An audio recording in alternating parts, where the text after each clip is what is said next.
The Crime of the French Cafe, Chapter 1, Private Dining Room B. There is a well-known French restaurant in the Tenderloin district which provides its patrons with small but elegantly appointed private dining rooms. The restaurant occupies a corner house, and though its reputation is not strictly first class in some respects, its cook is an artist, and its wine cellar as good as the best. It has two entrances, and the one on the side street is not well lighted at night. At 7:30 one evening, Nick Carter was standing about 50 yards from this side door. The detective had shadowed a man to a house on the side street and was waiting for him to come out. The case was a robbery of no great importance, but Nick had taken it to oblige a personal friend who wished to have the business managed quietly. This affair would not be worth mentioning, except that it led Nick to one of the most peculiar and interesting criminal puzzles that he'd ever come across in all his varied experience. While Nick waited for his man, he saw a closed carriage stop before the side door of the restaurant. Almost immediately, a waiter, bareheaded and wearing his white apron, came hurrying out the side door and got into the carriage, which instantly moved away at a rapid rate. The incident struck Nick as being very peculiar. The waiter had acted like a man who was running away. As he crossed the sidewalk, he glanced hastily from side to side, as if being afraid of being seen, and perhaps stopped. It looked as if the waiter might have robbed one of the restaurant's patrons, or possibly its proprietor. If Nick had no business on his hands, he would have followed that carriage. As it happened, however, the man for whom the detective was watching appeared at that moment. Nick was obliged to follow him, but he knew that he would not have to go far, for Chick was waiting on the 6th Avenue, and it was in that direction that the thief turned. So it happened that within 10 minutes, Nick was able to turn this case over to his famous assistant and return to clear up the mystery of the queer incident which he had had chance to observe. Nick would have not been surprised to find the restaurant in an uproar, but it was as quiet as usual. He entered by the side door, ascended a flight of stairs, and came to a sort of office with a desk and a register. It was the custom of the place that guests should put down their names as in a hotel before being assigned to a private dining room. There was nobody in sight.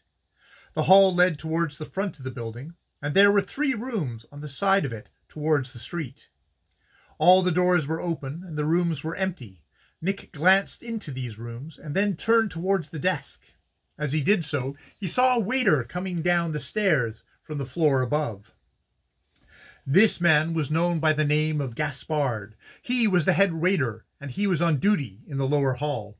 "Ah, Gaspard," said Nick. "Who's your waiter on this floor tonight?" Gaspard looked at Nick anxiously. He did not, of course, know who the detective really was, but he remembered him as one who had assisted the police in a case in which the house had been concerned about 2 years before. "Jean Corbeau," replied Gaspard. "I hope nothing is wrong." "That remains to be seen," said Nick. "What sort of man is this Corbeau?" "A little man," answered Gaspard, "and very thin. He has long black hair, and his mustaches point like 2 needles." "Have you sent him out for anything?" "Oh, no. He is here." "Where?" "In one of the rooms at the front. We have parties in A and B." "You go and find him," said Nick. "I want to see him right away." Gaspard went to the front of the house. A hall branched off at right angles with that in which Nick was standing. On the second hall were 3 rooms, A, B, and C. Room C was next the avenue. The other 2 had windows on an open space between 2 wings of the building. Nick glanced at the register and saw that R.M. Clark and wife had been assigned to room A, and John Jones and wife to room B. Room C was vacant. The detective had barely time to note these entries on the room when Gaspard came running back. His face was as white as paper, and his lips were working as if he were saying something, but not a sound came from them. He was struck dumb with fright. Whatever it was that he had seen must have been horrible, to judge from the man's trembling limbs and distorted face. Nick had seen people in that condition before, and he did not waste time trying to get any information out of Gaspard. Instead, he seized the frightened fellow by the shoulder and pushed him along towards the front of the house. Gaspard made a feeble resistance. Evidently, he did not want to see again the sight which had so terrified him. But he was powerless in Nick's grasp. In 5 seconds they stood before the open door of room B. The door was open, and there was a bright glare of gas within. It shone upon the table, where a rich repast lay untasted. It illuminated the gaudy furnishings of the room and the costly pictures upon the walls. It shone, too, upon a beautiful face, rigid and perfectly white, except for a horrible stain of black and red upon the temple. The face was that of a woman of 25 years. She had very abundant hair of a light corn color, which clustered in little curls around her forehead, and was gathered behind in a great mass of plaited braids. She reclined in a large easy-chair, in a natural attitude, but the pallid face, the fixed and glassy eyes, and the grim wound upon the temple announced, in unmistakable terms, the presence of death. Nick drew a long breath and set his lips together firmly. He had felt that something was wrong in that house. The waiter who had run across the sidewalk had gotten into the carriage had borne a guilty secret with him, as the detective's experienced eye had instantly perceived. But this was a good deal worse than Nick had expected. He had looked for a robbery, or perhaps a secret and a bloody quarrel between 2 of the waiters, but not for a murder such as this. One glance at the woman showed her to be elegant, in dress and of a refined appearance. She could have had nothing in common with the missing Corbu, unless, indeed, he was other than he seemed. Certainly, whatever was Corbu's connection with the crime, there was another person, at least, as intimately concerned in it, and he, too, had fled. Where was the man who had brought this woman to this house? How was it possible to account for his absence except by the conclusion that he was the murderer? That was the first and most natural explanation. Whether it was the true one or not, the man must be found. Nick turned to Gaspard. The head waiter had sunk down on a chair by the table and seemed prostrated. From previous experience, Nick knew Gaspard to be a man without nerve, and he was not surprised to find him prostrated by this sudden shock.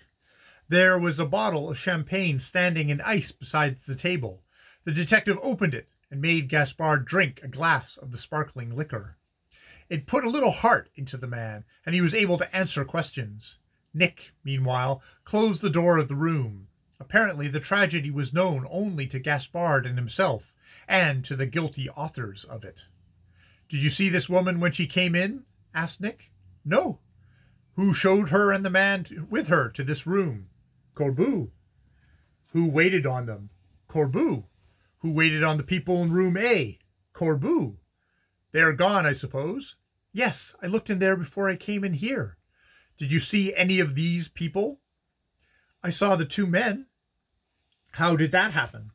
"One of them came out into the hall to call Corbu, who had not answered the bell quick enough." "Which one was that?" "The man in room A." "How do you know?" "Because I saw the other man later coming out of the room B." "This room?" "Yes." Are you sure of that?" "Perfectly." "Perfectly." "Did he see you?" "I think not. I was standing right at the corner of the 2 halls. The man came out and glanced around, but I stepped back quickly because we do not like to appear to spy upon our guests. He did not see me." "What did he do?" "He went out the front way. I suppose the lady went with him, for I was sure that I heard the rustling of her dress." "Where was Corbu then?" "In room A." "How long did he stay there?" "Only a minute. I went back to the desk, and then was called by a waiter upstairs. Just as I turned to go, I saw Corbu coming through the hall." "Did you speak to him?" "Yes, I called him to stay by the desk while I went upstairs." "Did he answer?" "Yes, he said very well." "And that was the last you saw of him?" "Yes." "All right. So much for Corbu. Now for the 2 men. Would you know them?" "Not the man in the room A. I didn't notice him particularly." "But how about the man who came out of this room? He's the one we're after." "I would know him," said Gaspard slowly. "Yes, I feel sure that I could identify him." "That's good. Now for the crime itself. Go back to the desk and ring for a messenger. When he comes, send him here. Don't let anyone else come, and don't say a word to anybody about this affair." Gaspard, with a very pale face, went back to his desk. Nick remained alone with the beautiful dead. End of Chapter 1 of The French Cafe and Other Stories by Nicholas Carter.